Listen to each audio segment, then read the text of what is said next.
Bonjour, Gmara de Megillah, on est au chapitre 1.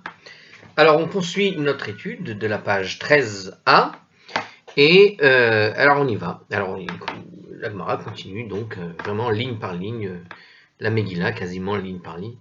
Alors on est où dans la Megillah? On est Vayehi Omen et Hadassa. Et donc il avait élevé Hadassa, c'est Mordechai, donc, et il avait élevé Hadassa, qui est en fait Esther, dans la suite du texte. C'est donc, alors il nous dit, voilà, chapitre 2, verset 7. Alors la Gemara observe, Karela Hadassa, Vekarela Esther. Le verset l'a appelé Hadassa, et puis le verset là-bas l'appelle Esther. Pourquoi est-ce que des fois on l'appelle Hadassa, et pourquoi des fois on l'appelle Esther? En gros, lequel est son vrai nom? Un petit peu comme la discussion donc précédente, qu'on avait fini dans la vidéo précédente, avec les noms de Moïse. On a vu qu'il y avait des significations à cela dans un passage des chroniques. Ici, on est revenu dans la Megillah, donc. Et ici, on voit que elle s'appelle Esther ou Hadassa, il faut savoir. Donc, pourquoi est-ce qu'il y a cette différence? Tanya, il a été enseigné dans une braïta. Rabbi Meir Omer, Esther Shema. Rabbi Meir a dit que son vrai nom c'était Esther. Velama Nikra Shema Hadassa. Alors pourquoi est-ce qu'on l'a appelé Hadassa? Al Shem Tzadikim Shenikreu Hadassim. Elle a été nommée de cette manière sur le fait que les justes, qui sont appelés la Myrte, Hadassim.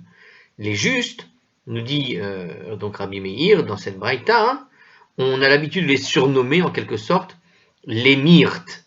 D'accord? Vechen hu Omer, et de même il a dit, Veu Omed ben Hadassim, et ainsi est-il dit, et il se tenait au milieu des myrtes. Donc on est, alors ce passage qui a été cité pour prouver que les justes s'appellent les myrtes, Hadas c'est la myrte, d'accord? Et donc Hadassim sont des myrtes et Hadassa c'est au féminin. Donc on l'a surnommé la myrte parce que les justes s'appelle la myrte, et on le voit d'où ça? On le voit d'un texte dans lequel il est écrit qu'il se tenait au milieu des myrtes. Alors ça c'est dans Zacharie chapitre 1 verset 8. Le verset en fait décrit là-bas une vision de Zacharie, où la présence divine se tient au milieu de Hanania, Michaël, Azaria. Or le verset affirme que la présence divine se tenait parmi les myrtes, d'où il ressort que les justes sont appelés des myrtes, puisque la myrte exhale un parfum suave, nous dit le Maharsha. Donc il y a cette idée, voilà, à partir de ce texte-là, que les justes s'appellent les myrtes. Alors il y a tout de même la suite il y a une autre approche qui n'est pas du tout pareille. Rabbi Yehuda Omer, Hadassa Shema. Rabbi Yehuda dit son vrai nom c'était Hadassa, Velaman ikrat Shema Esther. Alors pourquoi est-ce qu'elle s'est fait appeler Esther dans le verset? Al-Shem Shaita Misteret Devarea. Parce qu'elle dissimulait les faits sur ses origines, puisque dans le texte on voit qu'elle ne disait pas son origine juive sur les conseils et la demande expresse de Mordechai. En Esther Mageded Monata, etc. Voilà, Vet Arama, etc. Donc c'est ce que nous dit ici Shene Emar, En Esther Mageded Monata, comme il est dit, Esther ne disait rien de son peuple, etc. etc. Donc c'est dans le chapitre 2 verset 20. Dissimulation est rendue en hébreu par le mot Hester, les hastir, le verbe dissimuler. Elle fut donc appelée Esther parce qu'elle avait dissimulé ses origines. Donc c'est en fait un dérivé du mot du verbe les hastir, cacher, dissimuler. Alors il y a une autre approche encore. Donc on a vu Rabbi Meir, on a vu Rabbi Yehuda. Maintenant Rabbi Nachmania, Nechemia, Omer, Hadassa Shema. Donc pour Rabbi Nechemia, dans cette même braïta, on continue. Son vrai nom c'était Hadassa, Velama Nikret Esther. Alors pourquoi est-ce qu'elle est appelée Esther dans le verset? Shehayu umot haolam korinota al-shum istahar. Alors ça c'est une explication qu'on connaît tous aussi, parce que les nations du monde avaient coutume de l'appeler Esther d'après la lune, Istar, d'accord? Ishtar, pour ceux qui connaissent peut-être, c'est un petit peu la même idée. Donc Istahar, c'est-à-dire la lune, pour signifier qu'elle était aussi belle que la lune. Istahar, bon, alors c'est le nom d'une déesse aussi, je crois, Astarté. Et alors ça devrait être une déesse de la lune, certainement. En tout cas, ici, c'est pas ce qu'il dit. Il dit que c'est lié à la lune et que le nom de la lune s'appelait Istar, en quelque sorte. Et donc, comme elle était belle, elle s'appelait comme, ils l'ont surnommée, c'est l'équivalent de Levana, quoi, comme on dit. Alors, Sahara, nous dit ici le texte, signifie la lune en araméen. Istar s'apparente donc au mot Sahara en araméen. On le voit dans Shirachirim, chapitre 6, verset 10, où la lune apparaît aussi comme un symbole de beauté. Donc, la lune est souvent synonyme de beauté. Et donc, les Araméens ont donné un nom qui sonne plus araméen que juif, de base, et qui s'apparente à la lune. Comme quelqu'un qui se ferait appeler Luna, Ludivine, par exemple. Ça pourrait être tout à fait cette idée-là, la lune divine, tu vois, Ludivine, quelque chose comme ça. Espèce de nom comme ça, fabriqué sur la base de la lune, qui est symbole de beauté. Alors, on continue. On a encore une dernière, encore quelques approches. Ben Azai Omer, Ben Azai dit Esther lo aruka velo ketsara ita ela benonit kehadasa. Esther alors c'est autre chose là maintenant, en fait c'est encore une autre approche. Ok, regardez ce qu'il dit. Esther n'était ni grande de taille, ni petite, mais moyenne, telle la myrte. Donc c'est pour ça qu'elle s'appelait comme ça. Donc aussi en dépit de son vrai nom, Esther, elle a porté celui de Hadassah, donc c'est vraiment le petit nom, quoi, le surnom qu'on lui a donné. Dans Samuel 1, chapitre 1, verset 11, on dit que Hannah a prié pour un enfant qui soit Zera Anashim, littéralement une progéniture masculine. Qu'est-ce que ça veut dire? C'est une expression que la Gemara, dans Berachot 31b, interprète comme voulant dire un enfant normal parmi les hommes. C'est-à-dire quelqu'un de régulier, vraiment classique, pas quelqu'un d'extraordinaire, pas quelqu'un de non plus moche, quelqu'un de tout à fait normal. La même Gemara énonce, entre autres caractéristiques normales, une taille qui est ni trop grande, ni trop courte, d'où il ressort qu'une taille moyenne est un atout. C'est un atout qui a valu à Esther le surnom de Hadassah, nous dit ici le Maharsha. Donc pour la Gemara, quelqu'un de trop grand c'est compliqué, trop petit c'est compliqué, donc quelqu'un dans la moyenne, voilà, personne normale, quoi. Entre guillemets, hein, bien sûr. En tout cas, hein, ça facilite la vie d'être dans la moyenne, comme il dit. Et la prière de Hannah pour Samuel, c'était qu'il soit tout à fait normal. Alors, Braïta offre une dernière explication de ces deux noms. Rabbi Yoshua ben Korcha Amar.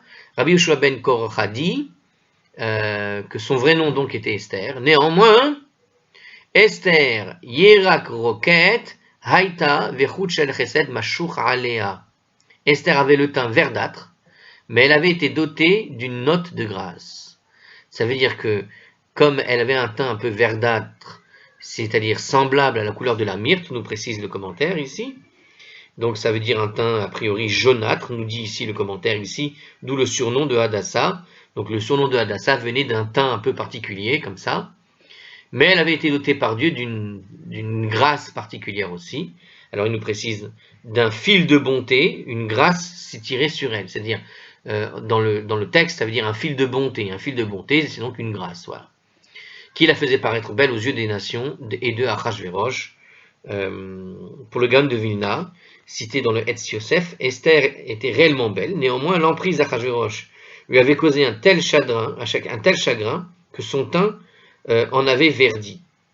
Mais elle n'en est pas moins restée belle, car Hachem l'avait pourvue d'une grâce particulière. Donc en fait, elle était normale, mais elle n'a pas supporté de rester chez Achashverosh, Assuérus, toute cette période où elle était obligée d'attendre, etc. Et donc elle a eu un teint un peu, elle a baissé dans son teint, et de là, à ce moment-là, on l'aurait surnommée à partir de là Hadassah. Bon. Il y a plusieurs versions, c'est marrant, hein, au choix. Alors on continue. Voilà, il s'arrête là pour le commentaire. Hein. Ça pas très, vous savez, en général, quand vous avez plusieurs explications comme ça, hein, ça veut dire qu'il n'y en a pas une qui est vraie, mais elles sont toutes vraies. C'est-à-dire que toutes ces remarques qui ont été faites sont en réalité la réalité. Hein, c'est-à-dire que c'est tout vrai. Elle peut être aussi bien appelée Hadassah par rapport à l'idée des tzadikim, comme on l'a dit tout à l'heure, que parce qu'elle avait aussi effectivement le teint verdâtre.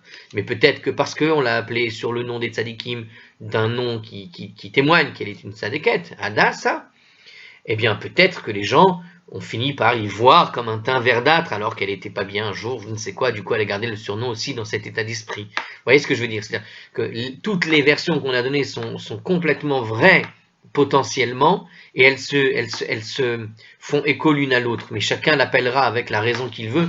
Pourquoi il est appelé comme ça? Après, c'est un surnom. Des fois, quand tu as un surnom, une personne qui se fait appeler d'une certaine manière, chacun qui ne comprendrait pas la raison pourquoi on l'appelle comme ça, trouvera sa propre raison, j'ai envie de dire. Et peut-être que toutes les raisons seront valables, parce que ce sont des observations qu'on n'aurait pas faites si on ne l'avait pas appelé comme ça. Vous voyez? Donc des fois, voilà, c'est très subjectif, mais en même temps, le subjectif, par l'observation, tu te rends compte qu'il n'y a que du vrai, en fait. Bon.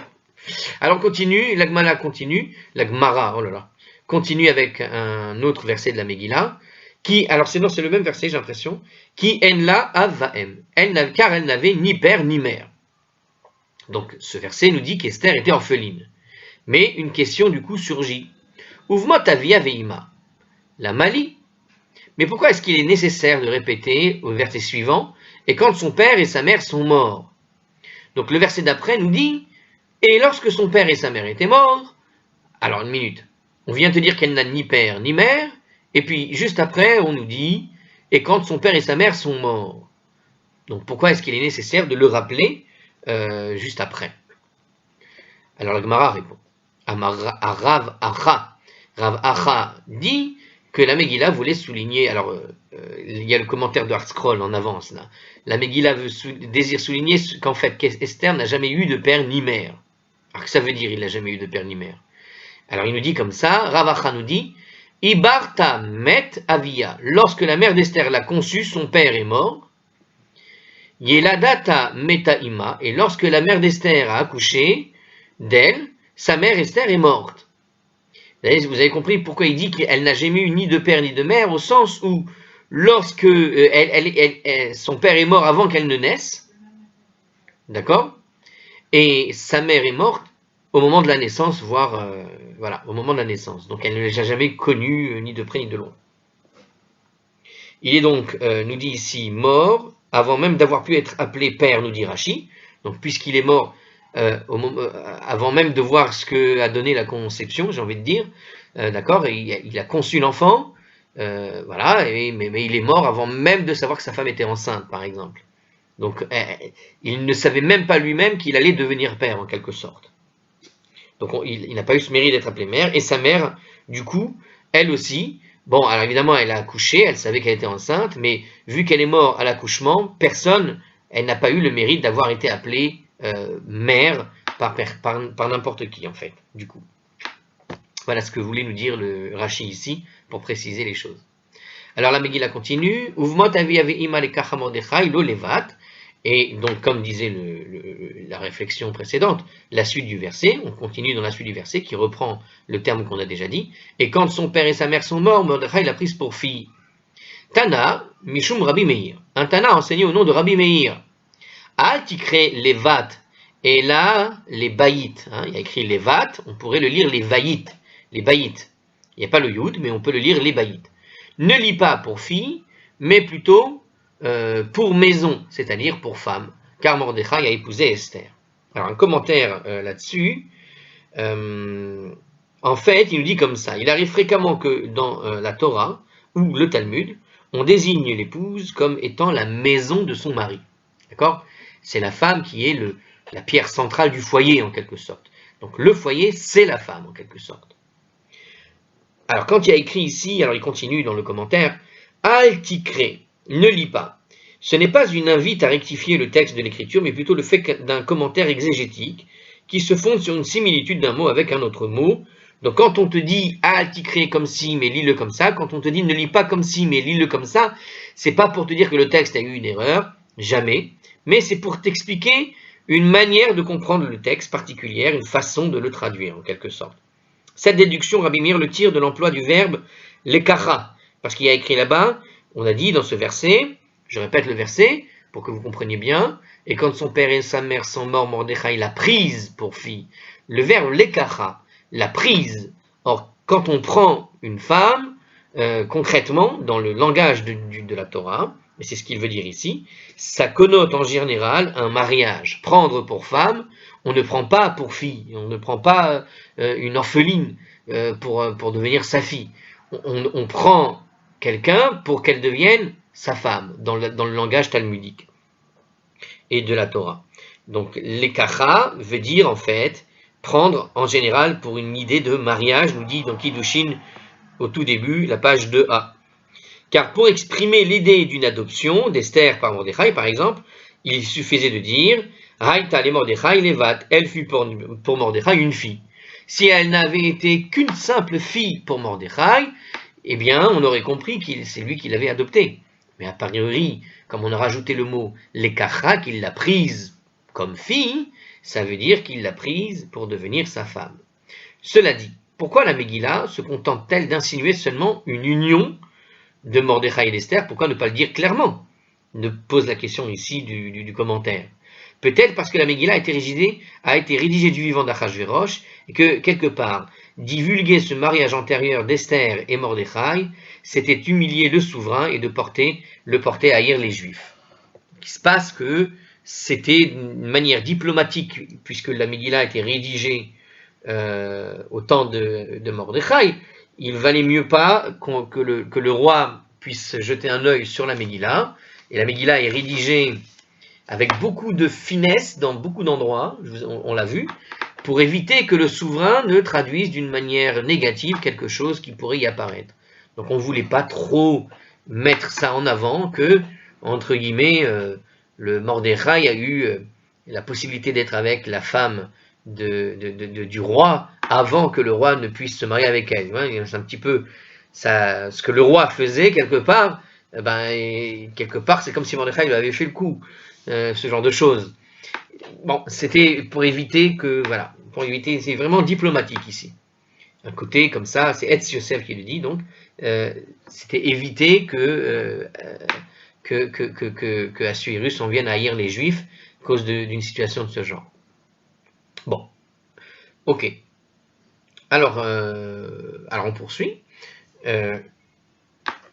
La Gemara prouve maintenant que le mot bat, qu'on a vu tout à l'heure, peut recevoir en fait l'interprétation de bayit, maison ou femme, justement. Donc quand on lit le mot bat, on a dit tout à l'heure qu'on pourrait le lire dans le sens de bayit, ne lis pas comme ci, mais lis-le comme ça. Donc lis-le dans le sens, ne lis pas dans le sens fille, mais lis-le dans le sens de bayit. Alors on va prouver maintenant que ça arrive souvent en réalité. Alors, Vechen ou Omer, et de même il est écrit, Velarash en kol ki im kivsha achat ketana, asher kana. Et il est aussi écrit, et le pauvre n'avait rien d'autre qu'une petite brebis qu'il avait achetée, Veyachayeha vetigda le'imo ve'imbanav yardav, il l'élevait, et elle grandissait chez lui avec ses enfants ensemble. Mipito tochal ou mikoso tishte ou becheko tishkav, de son pain elle mangeait, de son verre elle buvait, et de son sein elle reposait. Vatehilo kebat, et il était pour lui comme une fille. Alors, ce verset, d'où il vient? Il vient de Samuel 2, chapitre 12, verset 2. Donc le chapitre qui était... alors là-bas, dans Samuel 2, le chapitre précédent relate l'épisode de David et de Bathsheba, qui avait été la femme d'Ouria le Hittite. Dieu charge alors Nathan de réprimander David.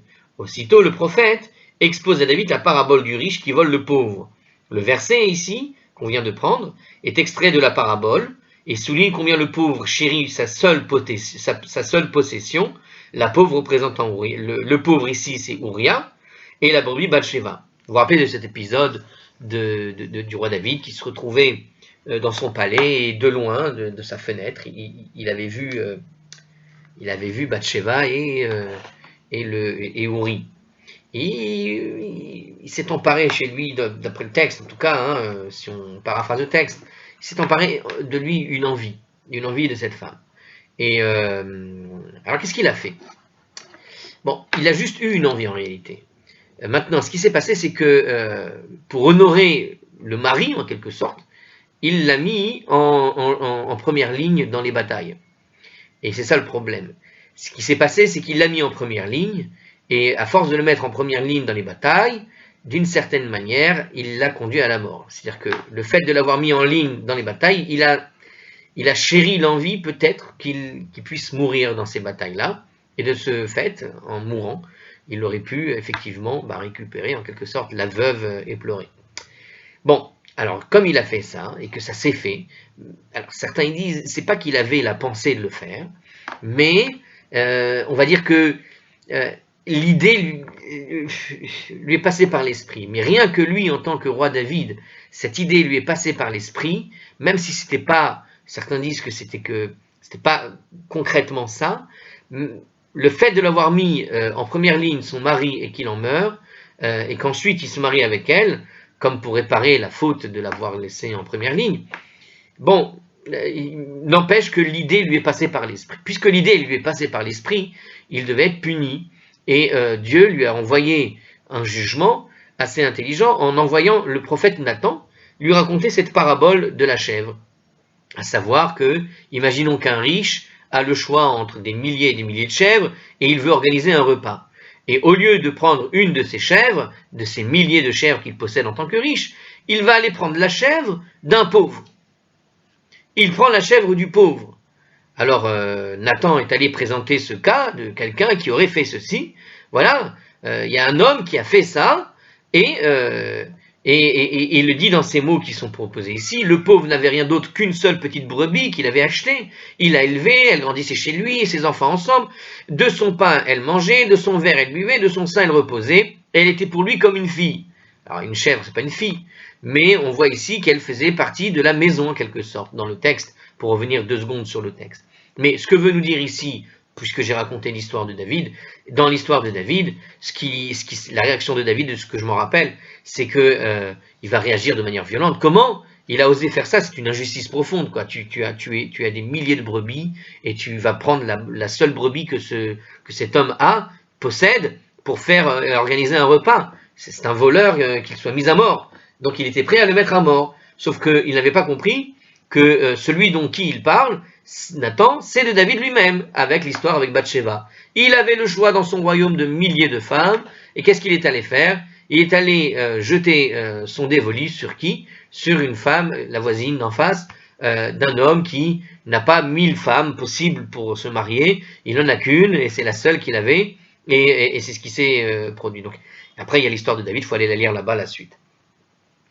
Bon, en tout cas, on voit ici que dans notre passage, il semble bien que la brebis soit traitée comme une fille, quoi. Alors la Gemara examine le verset. Mishum debecheko tishkav havat levat kevat. Bon, ça dépend des versions. Est-ce parce qu'elle reposait sur son sein qu'elle était pour lui comme une fille? En quoi le repos de la brebis sur son sein évoque-t-il l'image d'une relation filiale? Et là, les baïtes, mais en réalité, ça veut dire elle est pour lui la maison. Force est d'admettre, donc le verset ne veut pas dire comme une fille, évidemment, hein, la brebis n'est pas une fille, mais plutôt comme une maison. C'est-à-dire comme une femme qui se blottit en son sein, contre le sein de son mari, par exemple. C'est la métaphore qui est proposée ici. Achinami les baïd, ainsi aussi, dans la Megillah, le verset cherche à dire que Mordechai a pris Esther, non pas comme une simple orpheline prise sous son toit, mais véritablement comme une maison, c'est-à-dire pour femme. Donc bat, ça a le sens de baït, et on a donné un exemple autre que ce que nous proposait la Megillah. Alors on continue. Vraiment, on explique chaque passage. On a l'impression de lire justement la Megillah d'Esther avec les commentaires en dessous. C'est parfait. Continuons. La Megillah poursuit. Ve'et Sheva Aneharot, etc. Et les 7 servantes, etc. Alors, la suite du texte dit comme ça, les 7 servantes, etc., qu'il convenait de lui fournir de la maison du roi. Donc c'est lorsqu'elle a été prise, pour le coup, par Assuérus, cette fois-ci, et elle a été emmenée, en tout cas dans le palais royal, et elle a donc, elle s'est vue octroyer 7 servantes, etc., qu'il convenait de lui fournir de la maison du roi. Alors il nous précise en commentaire le verset entier. Esther, c'est le verset 9, cette fois-ci, du chapitre 2. Donc, il nous dit comme ça. Vaivahel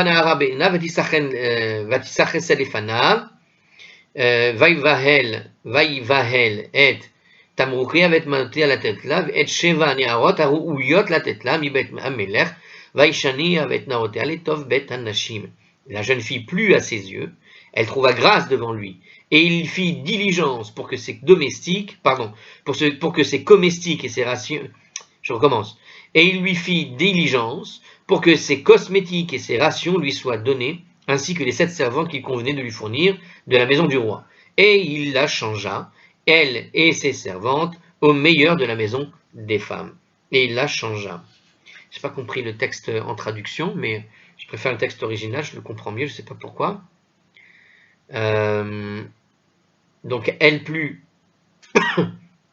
elle apparut bien aux yeux, à ses yeux, il lui plaça un regard de mansuétude elle plaçait devant lui. Bon, j'arrive pas à le traduire, bon, c'est pas grave. Alors la Gemara nous explique la chose suivante. Quel intérêt, donc, c'est la question de la Gemara en fait, quel intérêt y a-t-il de mentionner le nombre de servantes au service d'Esther? Et pourquoi préciser qu'il convenait de lui fournir? Pourquoi est-ce qu'il fallait lui fournir les 7 servantes d'abord? En quoi c'est convenable de lui fournir les 7 servantes? Première chose. Et puis aussi, pourquoi est-ce qu'on a donc précisé ce service particulier? Les servantes du service. Bon, alors, Amar Rava. Rava nous explique la chose. Hein. Shaita Mona Bahen Yeme Shabbat. Donc, il dit car Esther comptait grâce à elle les jours de la semaine, en fait. Donc, en fait, elle a eu 7 servantes, et par les 7 servantes, ça lui permettait tout simplement de déterminer lequel était Shabbat. Les 7 servantes travaillaient en fait à tour de rôle. Hein. C'est pas qu'elle avait 7 personnes toujours devant lui, mais chacune un jour précis de la semaine. Donc, on avait 7 servantes, et elles tournaient les uns par rapport aux autres. Et lorsque terminait une, venait une autre, et donc quand arrivait Shabbat, elle savait que c'était Shabbat en fonction de la servante qui venait l'aider ce jour-là. Donc elle savait que c'était Shabbat tout simplement.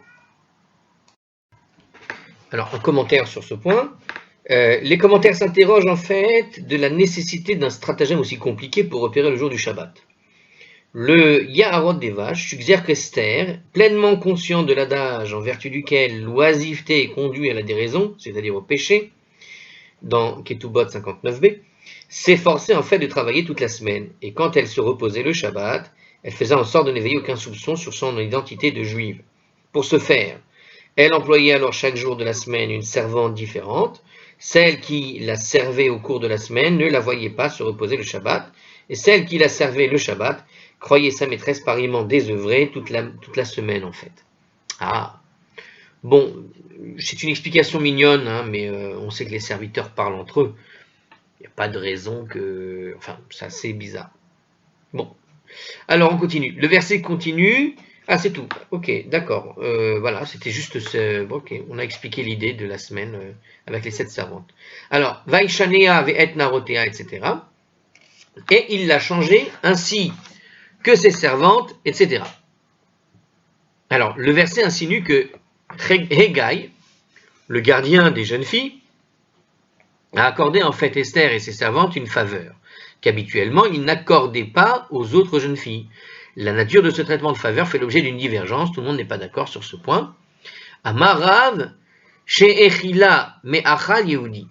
Ma'achal Yehudi. Donc Rav a dit qu'il lui a donné en fait à manger une alimentation juive, c'est-à-dire cachère. Alors, c'est bizarre, puisqu'on a dit qu'elle cachait son identité de juive, ça c'est sûr.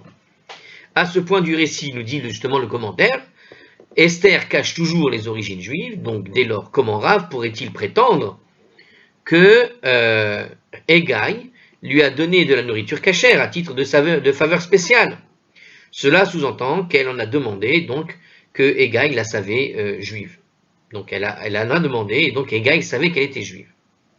Le Ben Yehoyada répond, si nul n'ignorait qu'Esther avait grandi dans la maison de Mordechai, on pensait en revanche que Mordechai l'avait découverte quelque part et l'avait adoptée. On ne savait donc rien de la nation à laquelle elle appartenait. De son côté, Esther a dit qu'elle souhaitait de la nourriture cachère simplement parce qu'elle y était habituée et qu'elle craignait qu'une modification de son régime alimentaire n'altère sa beauté. Donc comme on sait par contre qu'elle a vécu dans la maison de Mordechai, puisque c'est Mordechai qui l'a amenée, d'une certaine manière, donc quelque part, étant lié à Mordechai, il y a peut-être une raison qui fait que c'est la raison pour laquelle elle mangeait cachère, pris l'habitude chez lui, quoi. C'est un petit peu ce qu'il vient de présenter ici comme idée. Une autre explication, Puisque c'est un fait notoire que la nourriture cachère est plus saine que la nourriture non cachère, Esther a peut-être réclamé de la nourriture cachère en invoquant des raisons de santé. Donc pareil, pour la même raison, c'est-à-dire pour prétexter que si jamais elle mangeait autre chose, ça risquait de nuire à la beauté que le roi désire ou je ne sais quoi. Bon. Pourquoi pas? Bon, les deux explications sont mignonnes. Elles sont pas. La question, moi, je trouve qu'elle reste posée. Hein. Personnellement, et je pense que voilà, simplement, Égaï, oui, pourquoi pas. J'ai bien aimé la première idée, c'est à savoir que pourquoi Égaï ne saurait pas qu'elle est juive. Et pourquoi pas? Alors, Ushmuel Amar, chez Echila Kadle de Chazire. Mais Shmuel dit qu'il lui a donné à manger du gras du porc. Rabbi Yochanan Amar, Zer'onin, Rabbi Yochanan a dit il lui a servi des graines. Vechen hu Omer, Vayihi, alors, Vayehi Hammel Tzad Nose et Pat Bagam, etc. Venoten Lahem Zer'onim.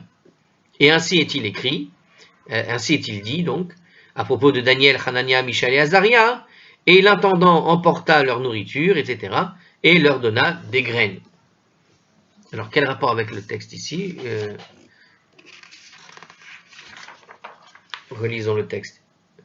Vaishnav et Naoté, etc. Non, bon, il ne donne pas la suite du texte. Alors, d'abord, première action, qu'est-ce que c'est que ce gras du porc dont il parle? Donc, Shmuel a dit qu'il lui a donné le gras du porc. On va y aller pas à pas avec les commentaires, on en a besoin. Il nous dit ici que l'on considérait comme un mets recherché. Voir Choulin 17a. Donc en fait, Égaï ne savait pas qu'elle était juive, mais il lui a fait un égard particulier en lui amenant une partie grasse du porc, qui a été recherchée. Et donc, comme il l'a trouvée belle, etc., il a dit, celle-là, on va lui faire un cadeau. Et il lui a fait un cadeau de ce qu'on donnait là-bas, le gras du porc. Pour Rashi, Esther a mangé le porc sans pour autant être punie, puisqu'elle était obligée, tout simplement. Hein, elle n'avait pas le choix. Mais Tosfot soutient avec force qu'Esther n'a pas consommé de porc. Donc Rashi est un petit peu plus pragmatique, et Tosfot, les gendres de Rashi, pas du tout d'accord avec cette idée. Apparemment, ce qu'il nous précise ici. Bon. Alors il faut aller voir Megillat Setarim sur Esther pour une explication sur le Tosfot, pourquoi il n'est pas d'accord.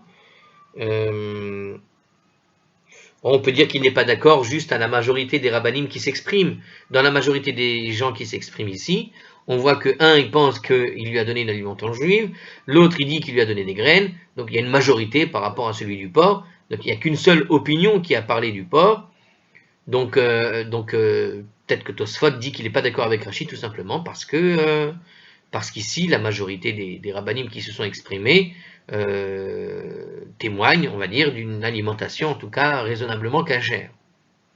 Mais peut-être que Tosfot n'est pas d'accord sur le principe même qu'elle aurait pu, comment dirais-je, ne pas être punie si elle avait mangé du porc.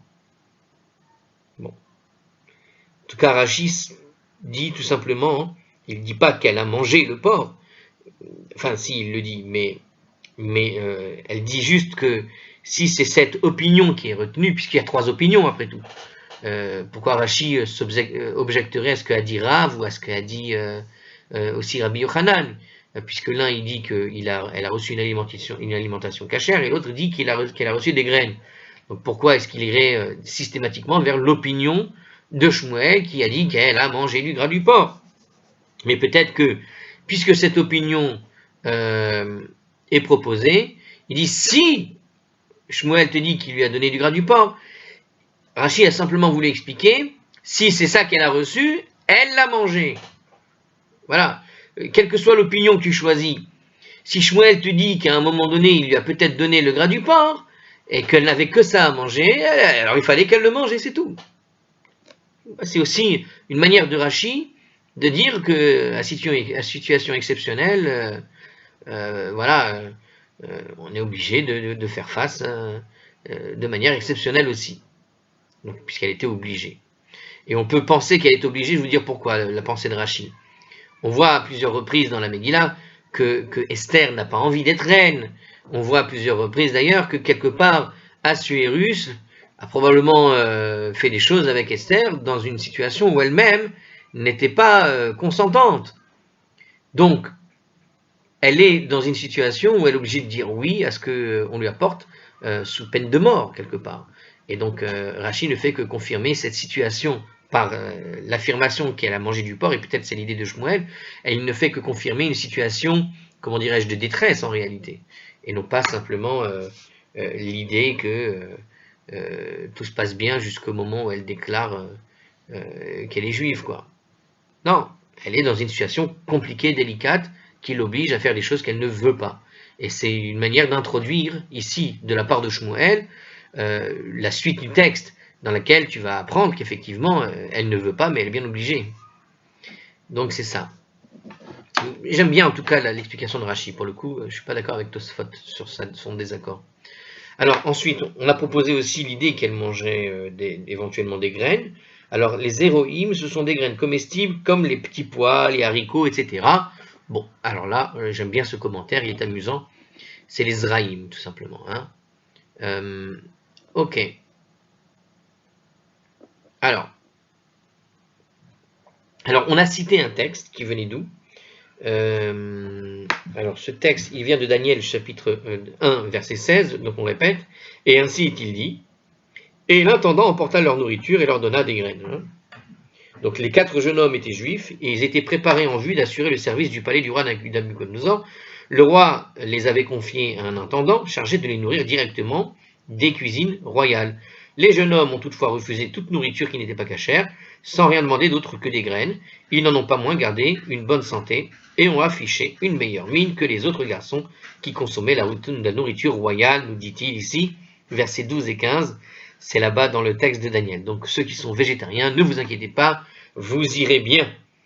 Alors la Gemara voulait nous montrer avec ce verset, en fait, à la lumière d'une autre source, que les graines constituent une alimentation qui est saine, voire supérieure pour les justes, à qui elle permet de s'abstenir de consommer des aliments non cachers, là où il n'y a pas de cachère, nous dit Rashi. Donc en fait, tout le but de nous raconter le passage de Daniel, parce que le commentaire de Rashi vient ici nous expliquer, mais pourquoi est-ce qu'on avait besoin de préciser la chose que c'est possible de ne manger que des graines, au fond. Pour dire tout simplement qu'il y a un réel intérêt à manger des graines quand on est un tzaddik, ou pas d'ailleurs, qu'il y a un réel intérêt à ne manger que des graines et à ne pas trop se surcharger en viande et compagnie, quoi. Cachère ou non cachère, j'ai envie de te dire. Et ça, c'est un commentaire assez amusant que Rashi a fait ici.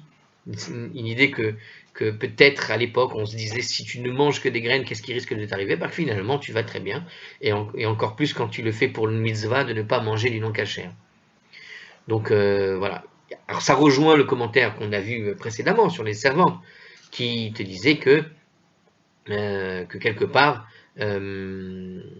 non, sur le commentaire de la nourriture cachère, qui disait que la nourriture cachère, c'est ce qui lui permet d'avoir un bon teint, par exemple, et d'être toujours belle.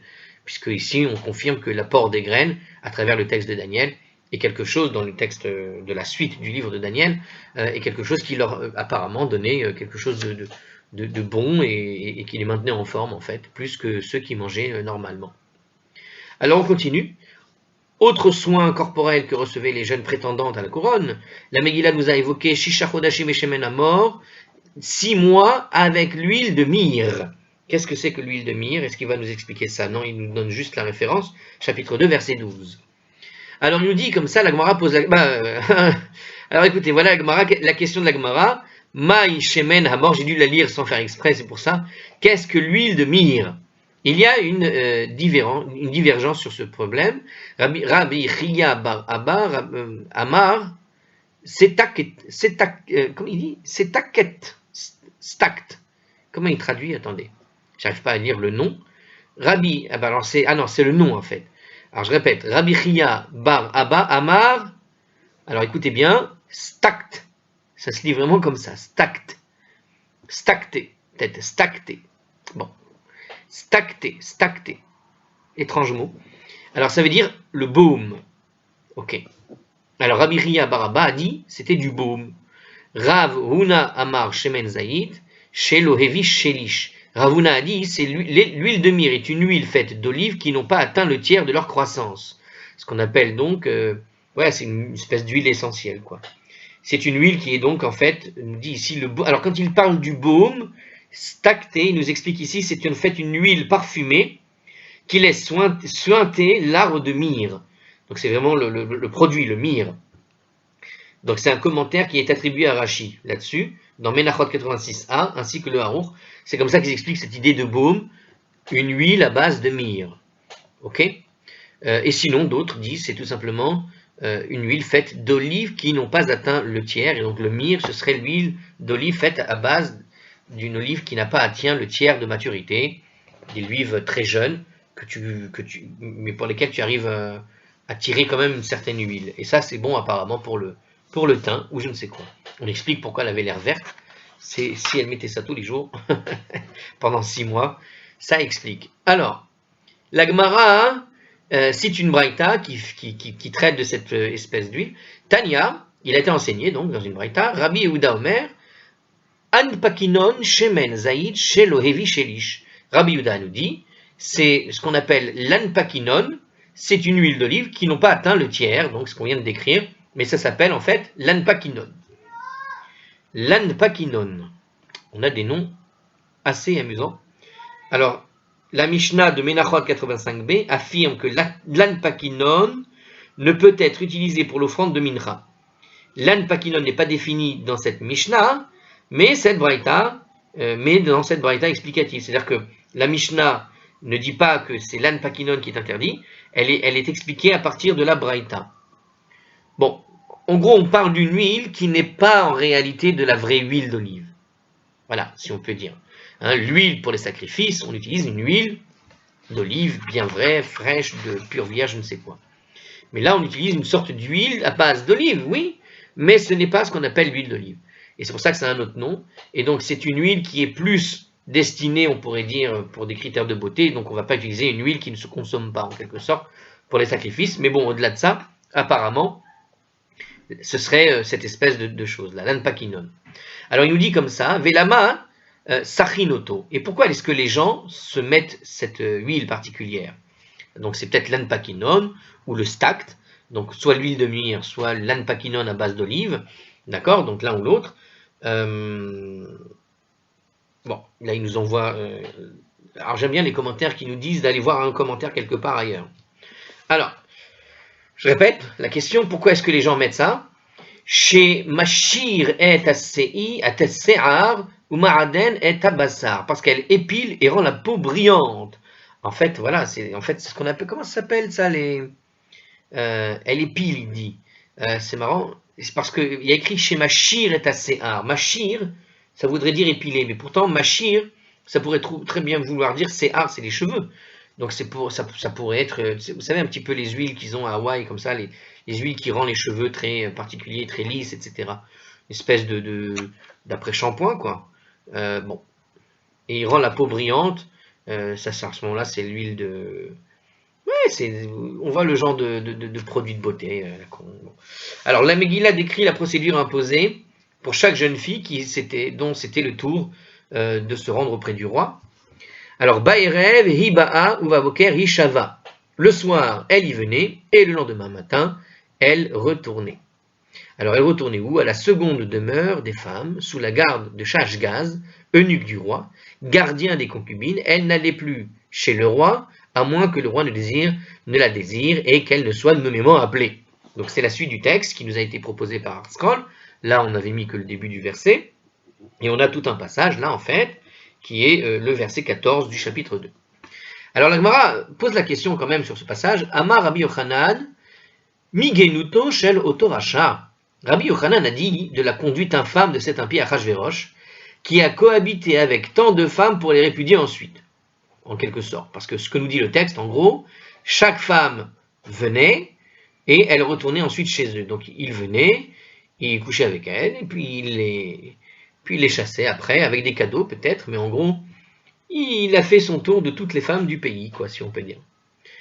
Lema Dedou Shivro, on apprend indirectement un point à son éloge, chez Loa Yameshamesh Mitato Bayom, à savoir qu'il n'avait pas de relation intime le jour. Ah, c'est amusant parce que là, ici, c'est marrant, la Gemara ici, enfin Rabbi Yochanan, dans cette conduite qui est qui est mauvaise, tu en tires tout de même un point positif. C'est-à-dire que tu vois un point positif du personnage. Et il nous dit, ici, le point positif, il n'avait pas de relation intime de jour. Donc c'était quelqu'un qui, malgré tout, était, même s'il était infâme et particulièrement obsédé, quoi, si on peut dire, il était tout de même posé en journée. Il savait se tenir en journée, quoi. Il ne faisait pas ça toute la journée non plus. Bon, la Megillah continue. Alors, pourquoi il nous précise ça? C'est parce qu'il faut se porter au traité de Nida 16a, 16b, 17a, etc. pour voir que bon, il y a un temps pour tout, quoi. Je suppose que c'est ça. Ils disent pas le contenu. Alors la Megillah continue. Vati Esther no sedchen. Et Esther trouvait grâce aux yeux de quiconque la voyait. Comme on le voit au chapitre. Donc c'est le verset 15. La Gemara déclare. Amar Rabbi El-Azar melamed shelichol echad ve'echad nidmeta lo keumato. Donc Rabbi Eliezer dit, ça enseigne qu'elle apparaissait à chaque individu comme issu de sa propre nation. Donc je crois qu'on avait déjà fait cette partie-là, ça me dit quelque chose. On l'a peut-être vu dans un commentaire. Donc on a tendance à trouver les membres de sa propre maison, de sa propre nation, plus attirants que les autres, pas de sa maison, mais de sa propre nation, plus attirante que les autres. Ah, et oui, je me rappelle qu'on l'a vu parce que j'avais même fait la même blague que j'ai envie de vous faire maintenant. Ah, qu'elles sont jolies les filles de mon pays. C'est exactement ce que ça illustre. Donc, c'est ici qu'on le dit, tout simplement. Alors, la Mishnah continue, la Megillah, continue. Vatilakach Esther el melech Achashverosh, el bet malchuto bachodesh ha'asiri, ou chodesh tevet. Esther fut conduite auprès du roi Assuérus à son palais au 10e mois, qui est le mois de Tevet. Donc, on est ici au verset 16, vraiment on avance verset par verset. L'Agmara va voir ce que recèle cette étrange datation ici, le déroulement de cet événement au mois de Tevet. Quelles implications il y a avec le mois de Tevet? Yarach, Shenehene Gouf Min Hagouf.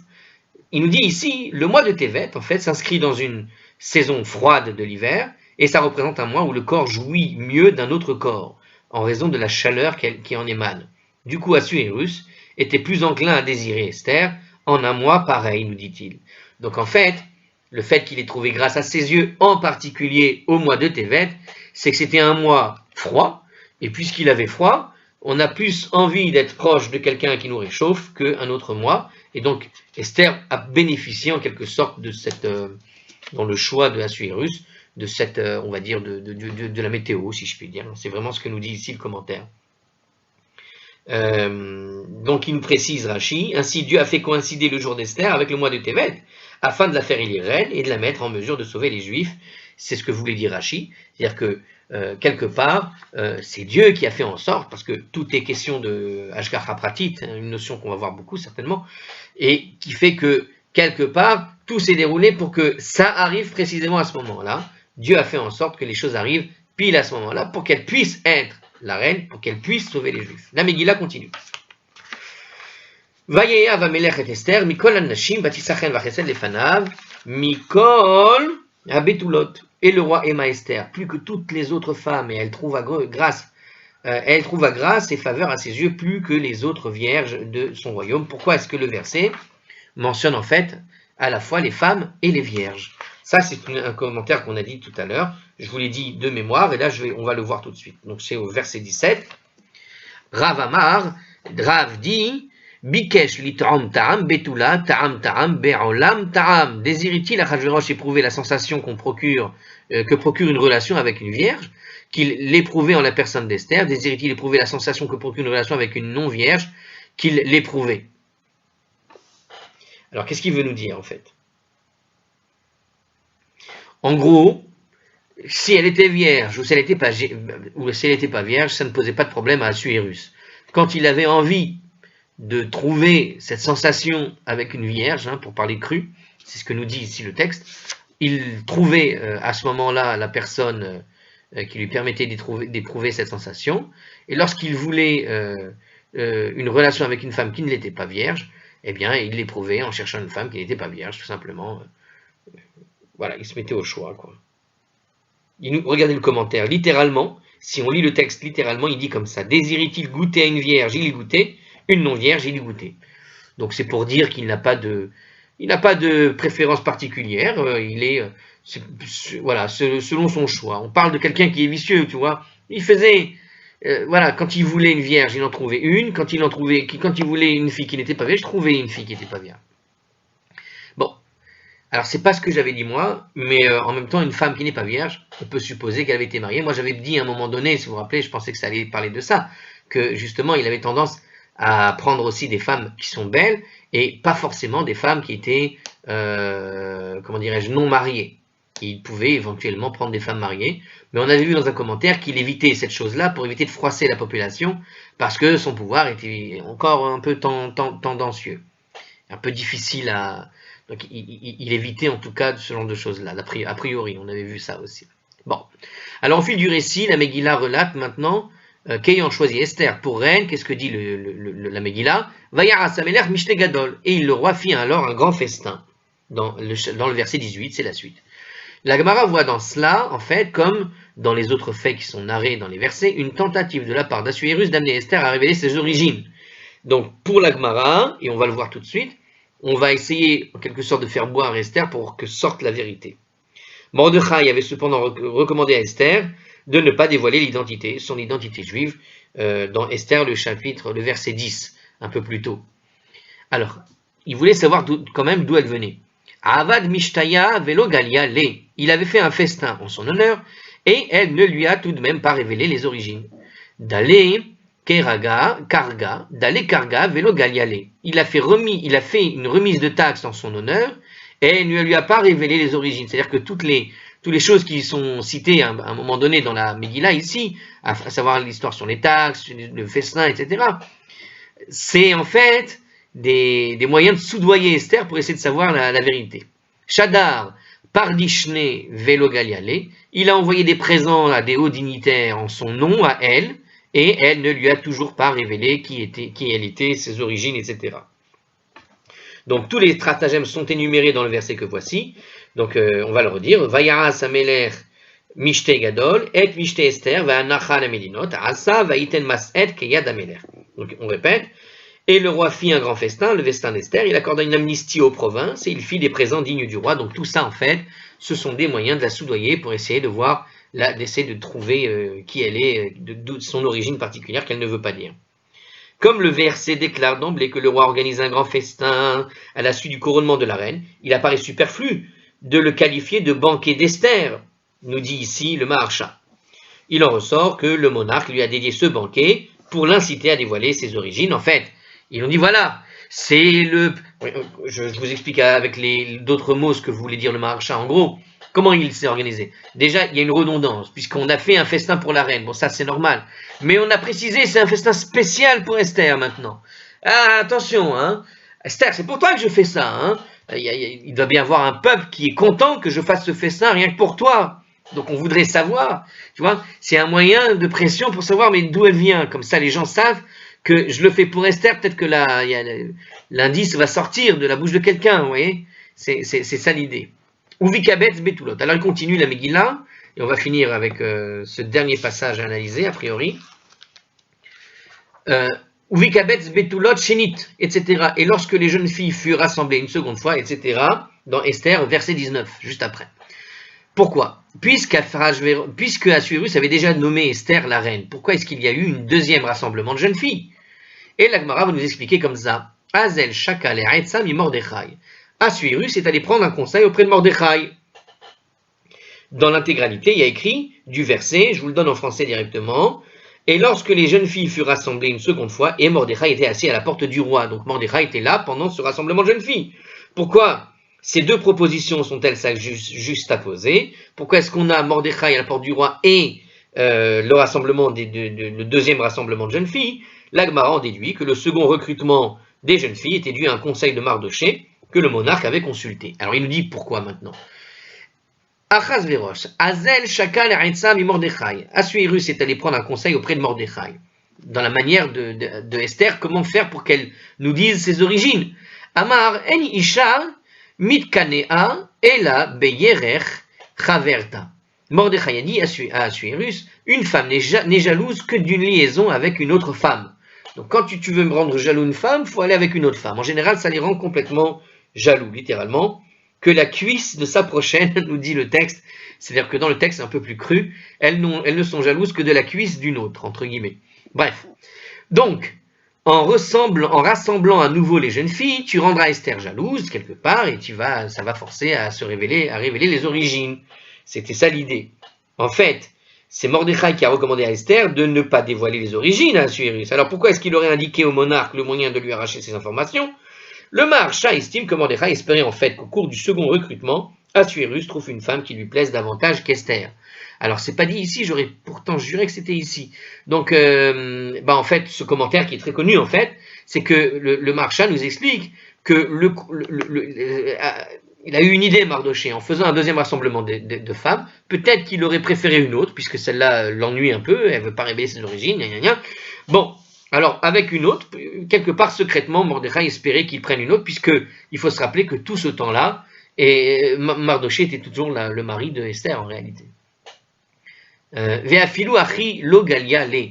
Assuérus alors suivit le conseil de Mordechai, et malgré cela, il ne lui a pas révélé ses origines. Dirtiv, en Esther magedet moladata, etc. Parce qu'à la fin du verset, là-bas, il nous dit, comme il est écrit, ainsi qu'il est écrit, donc dans ce même verset d'après, Esther n'a rien dit de sa naissance. Donc on voit bien que l'idée qu'elle n'a rien dit de sa naissance, c'est complètement lié à tout le stratagème d'Assuérus d'avoir fait un repas rien que pour elle et d'un deuxième rassemblement de jeunes femmes. Tout le but était de lui faire sortir un peu les vers du nez. Et rien n'est sorti. Alors l'Agmara va nous faire une petite digression. Amar Rabbi Elazar Maï dirtiv. Rabbi Elazar a dit, quelle est donc la signification du verset? Et on va laisser cette digression pour une autre fois, puisque ça change légèrement le sujet rapidement. Et on refera peut-être un peu la fin pour se remettre dans le bain. Et à la page 13b, je vous dis à la prochaine.